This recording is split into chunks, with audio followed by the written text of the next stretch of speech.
하나님의 말씀 봅시다.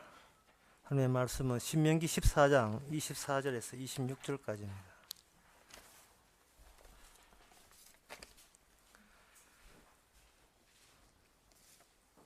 구약성경 285페이지입니다. 29절까지 제가 보겠습니다. 그러나 내 하나님 여호와께서 그 이름을 두시려고 택하신 곳에 내게서 너무 멀고 행로가 어려워서 그 풍부히 주신 것을 가지고 갈 수 없거든. 그것을 돈으로 바꾸어 그 돈을 사서 가지고 내 하나님 여호와의 택하신 곳으로 가서 무릇 내 마음에 좋아하는 것을 그 돈으로 사되 우양이나 포도주나 독주 등 무릇 내 마음에 원하는 것을 구하고 거기서 내 하나님 여호와 앞에서 너와 너의 권속이 함께 먹고 즐거워할 것이며 내 성읍에 거하는 레위인은 너희 중에 분깃이나 기업이 없는 자니 또한 저버리 말지니라. 아멘. 세상을 사람을 둘로 나누고 있습니다. 하나는 거룩한 백성과 거룩하지 않는 백성.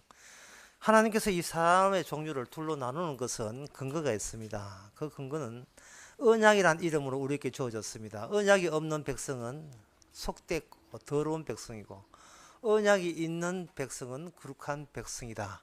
그렇게 되어 있습니다. 그렇다면 그 언약 속에 뭐가 들어있느냐? 언약 속에는 거룩이 들어있겠지요. 거룩함.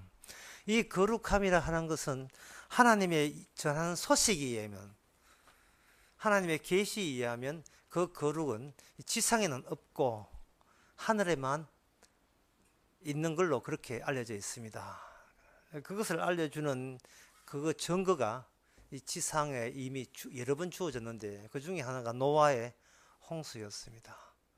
방주 안에 들어가는 짐승 가운데서 딱 두 종류가 됩니다. 거룩한 짐승과 거룩하지 않는 짐승. 이 두 종류로 구분되고 이 구분된 이 짐승과 동성했다는 것, 누가 사람이 함께 노아가 함께 동성했다는 것은 짐승부터 옆구리 차고 들어오면서 너도 저와 같이 거룩한 백성이 되지 아니하면 멸망당한다는 이야기를 노아를 통해서 삽입시켜 주었습니다. 그리고 그것이 단순히 하나의 윤리 도덕이 아니고 실제적으로 무지개가 펴므로써 세상에 너를 둘러싸고 있는 모든 대자연의 운행, 엘니뇨 현상이니 나니아 현상이니 모든 이 세상의 천기의 현상은 하나님의 거룩과 관련되어 있음을 알려주고 있습니다. 예수님께서 물리를 가실 때 물리 풍랑 속에서 예수님은 주무시고 제자들은 초조했고, 그런데 예수님 깨나서 명령하니까 바다도 잔잔해지는 것. 이 세상에 주어진 이 모든 대자연이 예수님과 관련되어 있다는 겁니다. 그 예수님이 왜 관련되는가요? 예수님은 언약의 중심이 있고, 언약의 중심이 있다는 말은 예수님만이 거룩한 분이고, 이 거룩과 함께 모시고 거룩과 함께 있는 자는 이 세상에 멸망당해도 그 가운데서도 그들은 구출당해서 구원이죠. 구원받아서 천국의 백성으로서 살아가게 된다는 겁니다. 디모데후서 2장 11절에 보면 이렇게 되어 있어요. 우리가 주와 함께 죽었으면 또 함께 살 것이요. 그렇게 되어 있어요. 이 복음이 굉장히 극단적입니다. 내용이 대충 하라는 것이 윤리 도덕이 가는 것이 아니고 함께 죽는 경우의 조건 하에서만 함께 산다고 되어 있습니다. 로마서 4장 24절 25절에 보면 의로 여기심을 받은 우리도 유함이니 곧 우리 주를 죽은 자 가운데서 살리신 이를 믿는 자마다 예수는 우리의 범죄함을 위하여 내어 죽음이 되고 또한 우리의 의롭다 하심을 위하여 살아나셨느니라 이렇게 되어 있어요. 내가 우리들의 어떤 행위, 우리가 인생에서 보여주는 어떤 행위 같은 것은 전혀 우리를 살릴 수가 없습니다. 그런데 우리와 함께 계신다는 분, 우리를 찾아오신 분, 예수님에게 일어났던 죽으심과 그분의 살아나심이 우리에게 뭐로 전세되느냐? 우리의 죄는 없애고 의로운 새로운 피조물로 살아나게 하는, 그렇게 만드는 작업을 우리 외곽에서 그렇게 실수를 하셨다는 겁니다. 방금 이 구약의 노아도 마찬가지고 신약의 예수님도 마찬가지고, 이걸 한마디로 말하면 더러운 것에 거룩한 것이 섞여 있다는 겁니다. 이 같이 섞여 있으니까 성도와 성도 아닌 사람의 차이점은 뭐냐면 섞여 있는 거룩을 찾아내는 그러한 안목을 얻게 된 거예요. 섞여 있는 그 불신자들은 그 섞여 있는 걸 보지 못하고 똑같이 보지만 우리 주님은 우리 주님께서 주신 안목을 가지게 되면 저거는 언약의 완성이다. 거기에 비해서 우리의 행동은 아무것도 아니구나. 이걸 파악해내는 그러한 희한한 능력이 있는 겁니다. 제가 그 안양 공부를 하니까 그 어떤 군사님께서 이렇게 이야기해요. 동영상을 보니까 참 아름다운 광경을 보았습니다. 라고 했어요. 이게 무슨 아름다운 광경이냐면 어떤 젊은 분이 파리채 2개를 들고 흔들고 있는 걸 봤다는 거예요. 그래서 그 젊은 분은 아닌데 50대 후반인데 전에 그 이상규 사님이 예배 전에 팔에 달아가지고 2개 흔들리는 게 이 동상에 찍혔단 말이에요. 상당히 이질적인데 그분이 참 고마운 것은 그게 아름답다는 거예요. 파리채 2개 흔드는 게 지금도 파리채 흔들고 싶어 지금 충동이 일어나요. 그게 굉장히 아름다. 참 건물들 하면 아름다운 게 너무 예쁘다 그래. 너무 예쁘다. 그래서 속으로 생각했죠. 그렇게 그걸 예쁘게 보는 당신이 예쁩니다. 마음이. 이거 뭐 또 주고받고 이게 뭔지 모르겠습니다만 이 죄지 어떠실지 모르겠어요. 속으로만 했어요. 예. 그걸 예쁘게 본 마음이 이쁘죠. 상당히 그 평범한 건데 그 이질적인 것이 뭔가 독특한 게 있었던 모양입니다. 오늘 본문도 마찬가지입니다. 사람 사는 동네는 똑같아 했는데 똑같이 않게 보는 겁니다. 그게 뭐냐? 택하신 장소가 나옵니다. 특히 이 택하신 장소를 언급하시는 그 대상자가 누구냐? 바로 모세고 제사장이고 레인입니다. 이 모세와 제사장 레인은 그걸 한 그룹으로 이렇게 울타리를 치는데요. 방금 울타리라는 이야기를 했는데 이 울타리라는 그 개념이 중요합니다. 울타리라는 말은 그 안에서 어떤 행동을 해도 그 울타리의 효과는 계속 지속된다는 그 한정된 영역을 두고 울타리 친다고 하거든요. 주님께서는 그 울타리를 쳐버려요. 해놓고 그걸 뭐라고 하냐면 선택받은 장소라고 이야기합니다. 선택받은 장소. 그러니까 이 똑같은 땅이에요. 흙파도 똑같은 흙입니다. 그런데 하나님께서 울타리를 쳐버리면 그게 선택받은 장소가 됩니다. 그 울타리 친 것을 신명기에서 오늘 본문의 14장에서 그렇게 이야기했지만 창세기에 그 수요일날 하는 설교 창세기 6장이나 이런 데 보면 그걸 하나님의 동행이라고 이야기하는 겁니다. 하나님이 동행하는 것. 이 동행을 하게 되면 그 동행하는 분에 의해서 새로운 울타리가 마련됩니다. 그 울타리의 특징이 뭐냐? 그 안에 있으면 무조건 의롭고 무조건 완전한 자가 되는 겁니다. 그 이유에 대해서 수요 예배 드릴 때는 것은 뭐냐 하면 이미 심판이 완료된 상태에서 미리 그 심판이 완료된 그 후의 상황을 미리 앞당겨서 이쪽에 울타리 안에는 적용을 시키는 겁니다. 뭐 어렵게 할 것도 간단해서 죽음 전과 죽음 이후의 차이라 보면 됩니다. 성도는 죽음 이후의 상황을 벌써 미리 맛보고 있는 존재가 성도의 존재입니다. 죽음 이후에 모든 것이 평정된 상황 이후에 하나님의 주신 이질적인 혜택에 의해서 그것을 맛보고 있으면 그 사람이 속해 있는 영역은 울타리 안이 되고 그것을 언약 안 또는 약속 안이라고 사도 바울은 그렇게 이야기하고 있어요. 제가 이 설교를 하면서 계속 뭔가 자꾸 빼는 게 있어요. 이건 아닙니다. 이건 아닙니다 하는 게 자꾸 빼는 게 있어요. 그건 뭐냐 하면 우리들이 어떻게 행동해서 어떤 결과를 낳는 건 그 논리는 아닙니다. 그건 빼세요. 교회 와서 열심히 충성하고 봉사하고 이거는 빼라는 거예요. 어떻게 착하게 살면 어떻게 효과 얻는다. 그건 빼라는 겁니다. 그거는 내가 만들어내는 나의 울타리가 되는 겁니다. 그럼 내가 거룩하니까 너희도 거룩한 것처럼 내가 스스로 거룩한 것을 내가 창안하고 어떤 결과물을 만들면 되지 않겠느냐. 이렇게 우리는 쉽게 설명하거든요.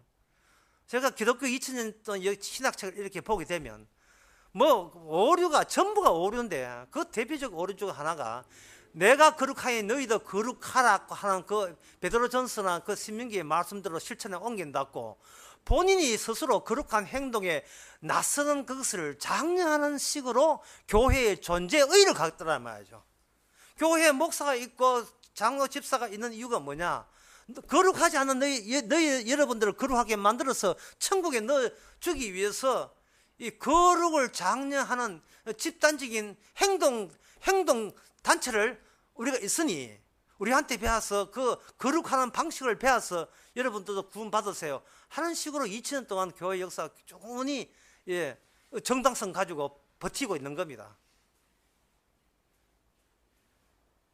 그거는 왜 말이 안 되느냐 하면은 내가 상대방을 보는 순간 내가 상대방을 보고 있기 때문에 상대방이 나를 보는 것을 내가 상대방을 보는 걸로 인하여 이게 차단이 되고 말아요. 내가 주님을 생각하기 때문에 주님이 내가 어떤 식으로 생각하는 것을 내가 본다는 그것 때문에 이게 가로막혀 있습니다. 일방적이죠. 남녀 간에 사귈 때 나는 당신을 사랑해. 그럼 저쪽에서 그럼 나도 사랑해 하면 막 이 손 가지고 입을 막아버려요. 넌 가만히 있어. 내가 사랑한다 하면 사랑한 거야. 딴소리 하지만 그냥 가만히 있어. 입을 틀어 막아버려요. 무조건 일방적으로요. 메시지 보내면서 지금 너는 나가 없어서 심심할 거야. 내가 심심한 걸 알기 때문에 너를 데려가지고 교보문고에 가서 책을 사줄 거야. 가가 청계천에서 같이 샌드위치 가지고 막 먹자 하는 이 일방적으로 메시지 막 보내요. 지금 가만히 있는 거 보니까 그 사람을 아무도 안 보는 모양인데. 순전 이거는 사랑을 하는 것이 자기 사랑에 자기가 환장을 해가지고 자기 기분에 도취가 되어 있어요. 인간은 자기 존재에 미쳐 있습니다. 그 주님의 사랑은 이거는 전부 다 듣거나 보지도 그런 관심도 없어요. 내가 주님한테 퍼붓는 사랑만 그것만 계속해서 자기 자신을 위선적으로 장식하고 있습니다. 아까 드라 이름은 아이 다섯이라는 드라마예요. 그건 곧 참고로 아시면 되고. 골프 선수가 그 여성 선생님이 사랑하면서 지 마음대로 막 메시지 보내가지고 일방적으로 지가 지금 억지를 부르는 거예요. 하나님이 거룩한 너희는 거룩하다 하니까 이제부터 어디에 도취되는가? 자기가 자기를 스스로 거룩하게 만드는 작업에 본인이 그 매료되어 버렸습니다. 그 매료된 사람에게 당신은 죄인이다 해보면 그냥 발작을 일으켜요. 아침에 이야기한 것은 팩 까면 전부 다 죽정이 나와요. 죽정이 이게 피살이도 안 되니 쭉쭉이만 아무 무가치한 것만 되겠어요.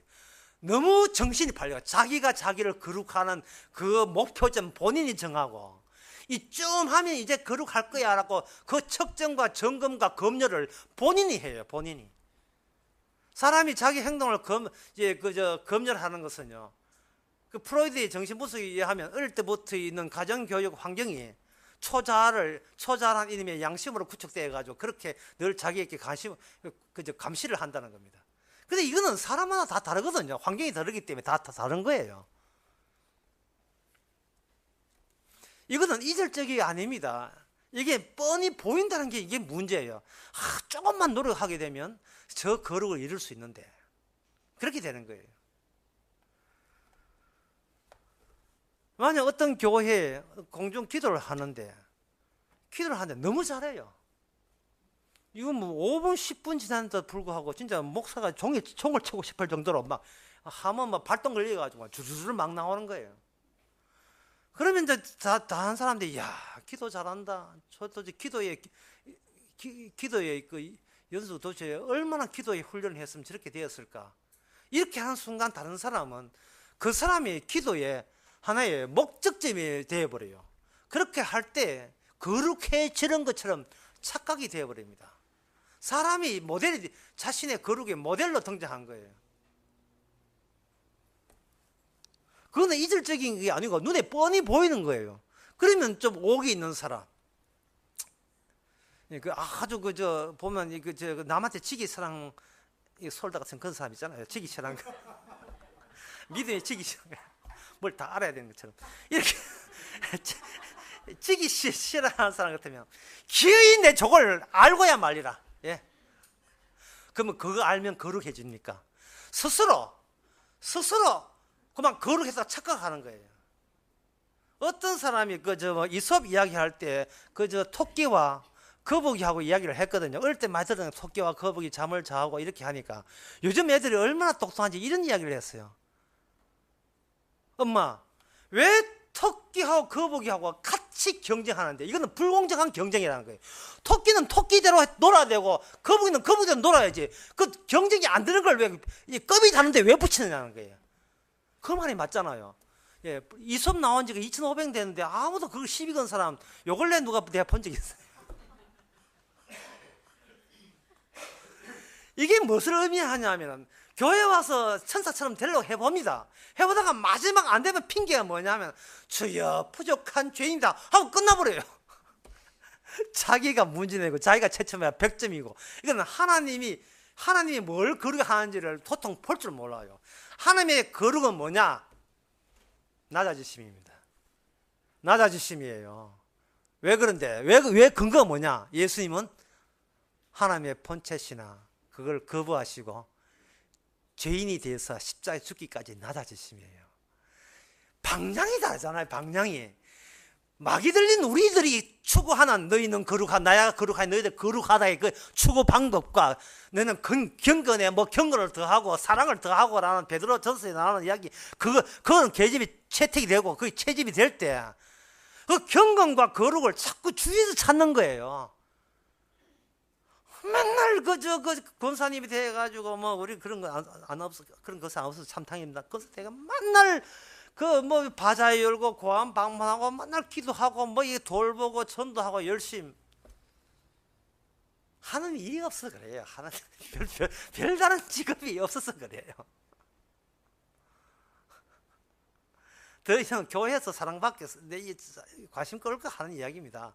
이건 아니다 하세요. 모든 인간 다 그래요. 인간은 어떤 행동을 하게 되면 거기에 의미를 스스로 취소하고 포기하는 존재는 여태 없습니다. 인간 자체가 생겨난 게 그렇기 때문에 어떤 경우라도 그런 경우가 없어요.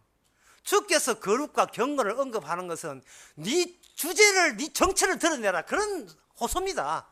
제발 네 정체를 드러내라. 경건과 그걸 사람은 실천에 옮기면서 인간이 갖고 있는 그 폼이 얼마나 자기 위주인지를 그 더러운 모습을 한번 드러내라. 거기 위해서 이게 말씀을 주신 거예요. 그래서 말씀은 항상 십자가를 경유해서 말씀을 해석하는 것이 영적 사람들의 특징이라 전에 지난 시간에 했거든요. 거룩이라는 것은 우리한테는 모델을 찾으면 안 돼요. 근데 우리는 자꾸 찾는데 심지어 예수님처럼 하는 이것도 위험한 겁니다. 예수님처럼. 원래 그 스카타닐에 각 조계종에 내려온 표가 뭐냐면 표가 이거예요. 부처님처럼입니다. 무슨 배운 것도 하고 너는 나를 본받는 자가 되라면 그건가요? 예, 부처님처럼이에요.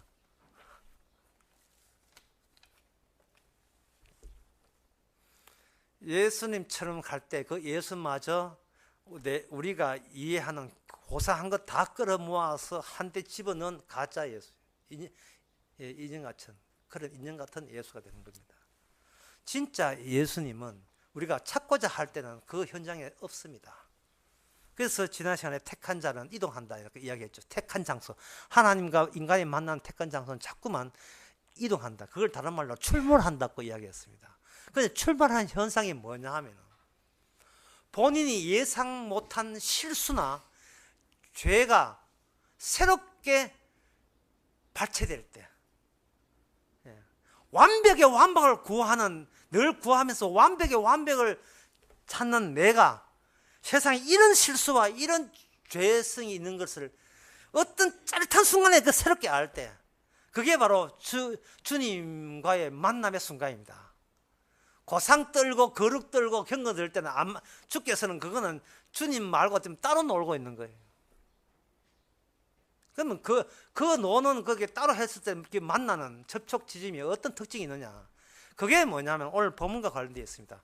이 레위인과 제사장 모세 같은 경우에는 본인의 힘으로 살아갈 수 없어요. 그냥 빌어 먹어주는 것. 엘리야에게 까마귀가 와서 그 음식을 고기와 떡을 그냥 겨우 겨우 떼끼우는 정도로 끼니 때우는 정도로 그렇게 주듯이 늘 얻어먹는 주지 아니하면 못 사는 것을 새롭게 느끼게 만드는 그 순간이 주께서 택하신 공간입니다. 주의 만남의 공간입니다. 그런 공간이 되기 위해서 하나님께서가 아니라 그런 공간이 되기까지 우리는 얼마나 내가 노동해서 얻은 풍요한 영역 속에서 자기의 한참 행복한 미래를 꿈꿨겠습니까? 그것을 전부 다 삭제하는 거예요. 다 끊어버리는 거예요. 안양 강의에서 제가 그 수넴 여인과 사르밧 과부 이야기를 하면서 그런 이야기를 했었습니다. 가뭄 들어서 끼니 때울 게 없을 때 그때 선지자 찾아와서 도와주는 게 아닙니다. 도와주는 게 아니고 있는 것까지 몽땅 다 마지막 남은 떡과 기름까지 뺏어가 버리죠. 그때는 뭐야 이거 이런 시츄에이션 이 뭐예요? 너무나 터무니없는 거예요. 선지자가 왔으면 날 힘든 걸 알았으면 도와줘야지. 그걸 뺏어가 버려요. 김지아라는 그 시인이 이런 이야기했어요. 세월로 있는 유족들한테 돈 주지 말고 그거 가지고 그 돈 주고 있거든 총이나 칼라서 국방이나 방비해라. 누구나 찾아오는 교통사고에 그 왜 그렇게 나라 전체가 휘말려 거기에 매여 사느냐. 도대체 인간 속에 자기 완벽, 자기 철저함, 자기 시술을 자기가 땜질함으로써 괜찮은 정부라는 거, 국가라는 이미지를 가지고 국민에게 뭔가 동정을 표를 구하는 그런 얄팍한 수단이 지나지 않다. 언제까지 질질 끌려가냐 말이죠. 교통사고 치면 났나 말이죠. 가습기 혹시 가습기 그러면 평생 다 도와줘야 돼. 졸음 문제 해가 사고 난 사람 전부 다 평생 다 미기 살려야 되고.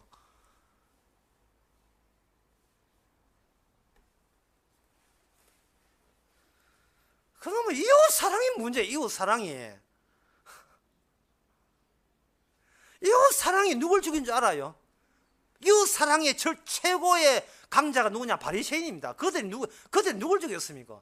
예수님을 죽였어요. 왜? 뻔히 보이는 거룩이기 때문에. 뻔히 보이는. 그들은 뻔히 보이는 예상하는 거룩이 있고 예상하는 윤리 도덕이 있기 때문에 그게 거기만 도착하면 하나님과 손단적 알았습니다.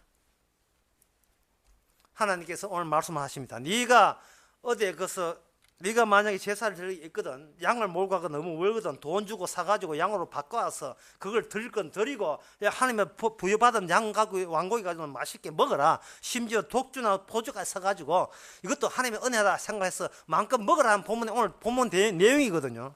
그런데 이 본문 내용대로 적용을 시킨 자들이 누구냐? 바리새인과 사두개인들이었습니다. 마가복음 11장 15절 18절에 보면 저희가 예루살렘에 들어가니라 예수께서 성전에 들어가서 성전 안에 있는 매매하는 자들과 내를 쫓으시고 돈 바꾸는 자들과 상가 비둘기 파는 자들을 의자를 둘러 엎으시고 아무나 기구를 가지시고 성전 안으로 지나감을 허락지 아니하시고 이에 가르쳐져 있어요. 기록된 바 내 집은 만유의 기도하는 집이라 칭함을 받았거든 너희는 도적의 구혈을 만들었도다. 그러니까 바리새인들이 저 인간을 어떻게 죽일까 이렇게 의논하게 됐다는 겁니다. 그들이 성전에서 돈을 환전을 하고 그 환전된 돈 가지고 양을 잡고 하는 그것은 이 신명기 오늘 보면 우리가 보고 있는 14장 24절 26절을 성취하기 위해서 그렇게 한 거예요. 성취해서 뭐 할 건데? 성취하면 거룩해지니까. 왜? 하나님이 시킨 대로 했으니까. 그런데 이 마가복음 11장에 보면 시킨 대로 했는데 그것이 바로 도적의 구월이고 강도의 성체라는 거예요. 강도의 본거지가 그렇다는 거예요. 나쁜 짓 한 사람이 강도의 본거지가 아니고 착한 짓을 해보겠다고 모여든 그 현장이 바로 마귀의 본부가 된다는 이야기입니다. 사령부가 된다는 이야기예요. 예수님이 죽었을 때요, 강도나 죄인에게 얻어맞아 죽은 게 아닙니다. 예수님 죽인 것은 가장 거룩 중에서 최고의 거룩을 추구하는 그들에게 죽었어요. 도대체 뭐가 문제입니까? 제가 아까 문제를 언급했어요. 내가 바라보기 때문에 정작 주님께서 바라보시는 거룩에 대해서는 전혀 알지를 못하는 거예요. 그러면 나는 내가 거룩하게 보는 하나님이 거룩이 아니라면, 전능하심과 거룩이 아니라면, 그러면 하나님 보시는 거룩은 뭐냐? 그럼 뭐냐? 그럼 이야기를 해봐라. 이야기를 해보면 알아들을 게 뭐냐? 물으면 가만히 있어봐. 네가 한 짓거리에서 네가 군홧발에 밟힌 그것이 거룩이다. 이렇게 보는 거예요. 주님께서. 거룩을 했는데 거룩을 하면 할수록 진짜 거룩은 그 발에 밟히는 거예요. 죽임을 당하는 거예요. 그 어떤 거룩이 따로 있는 것이 아니고 거룩하다고 설치되는 그 현장에서 그 거룩에서 미움받고 그 거룩에서 배척받는 그분이 바로 거룩이에요. 그러니 거룩이 따로 있는 것이 아니고 섞여 있는 겁니다. 나 자신을 볼 때 이질적으로 바라볼 수 있는 안목을 갖추는 거예요. 나 자신을 바라볼 때. 다시 이야기합니다. 제사장과 그 제사장과 레인들은요, 본인이 혼자 힘으로 못 살아요. 얻어먹고 살아요. 얻어먹고 살기 때문에 하나님께 늘 이렇게 감사하는 마음으로 살아야 된다는 거죠. 근데 얻어먹고 사는 것이 한두 해 지내버리면 그게 뭐냐 하면 고마움이 아니고 당연한 권리 주장으로 나서게 됩니다. 권리 주장으로. 이거는 뭐냐 하면 하나님의 이름을 빙자해서 본인만의 새로운 울타리를 쳐버린 게 돼요. 이것은 전혀 거룩한 것도 아니고 택해진 영역도 아닙니다. 그래서 지난 시간에 제가 택한 하나님의 이름이 있는 장소가 자꾸 출몰한다, 이동한다 하는 이유가 우리 자신을 믿음직한 존재가 아니에요. 우리 자신을 안 믿으면 돼요.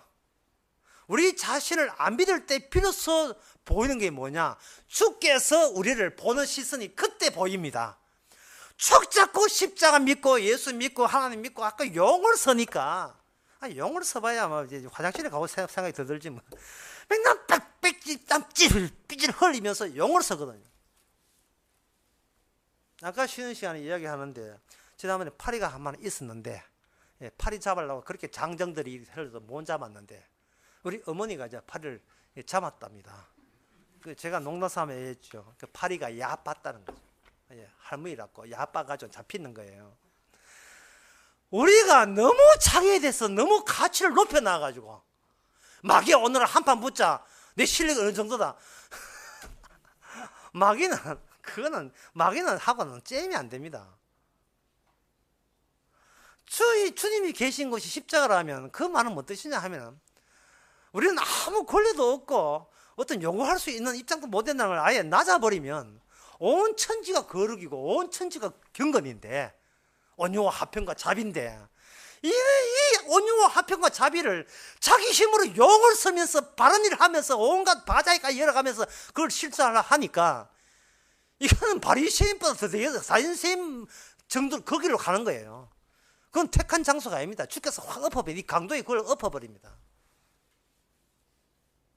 정말 오물을 늘 걷어내듯이 우리 인생이라 하는 건 주님이 친히 손대서 소위 거룩이라고 모아놓은 그것을 처음부터 깔끔하게 다 걷어내야 돼요.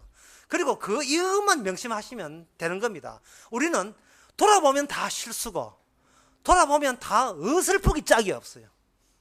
어설프기. 그런데 이것만 안 하면 돼요. 그걸 괜찮아, 뭐 완벽해, 뭐 저 사람보다 나서 이러면 안 돼요. 기도할 때 5분 10분 뭐 그만 오래 하면 안 되지만 좀 오래 해도 괜찮아요. 그러나 그렇게 기도가 나올 때는 기도를 멈추지 말고 돌돌 해야지요. 하는데 끝나고 난 뒤에 주여 이것이 나의 들통난 실수입니다, 이런 마음을 가지고 그렇게 하시면 되는 거예요. 참 쉽지요. 정말 인생 너무 쉬워요. 인생 너무 쉽다고요. 모든 게 그게 뭐냐? 같은 울타리 있는 게, 거룩한 주님과 그 앞에 죄인이 한 울타리에 있을 때 주님의 혜택을 입고 있기에 내가 주님을 바라보는 게 아니라 주님을 따사롭게 보시고 이 불쌍한 인간, 아이고 인간아 내 아니면 네 안 돼 라는 시선을 온열의 따뜻한 햇빛처럼 온열의 개처럼 누워가지고 그 따뜻한 햇살을 마음껏 누리시기 바랍니다. 기도하겠습니다. 하나님 아버지, 땅 안에 열심히 하고 바르게 한다 하는 그것이 어느새 나의 의가 되었고 나의 장기가 되었고 내가 나를 위장하는 위장술이 되고 말았습니다. 그것으로 인하여 참된 거룩이 핍박을 받고 무시당함을 항상 잊지 말게 하옵소서. 예수님의 이름으로 기도합나이다. 아멘. 찬송가 495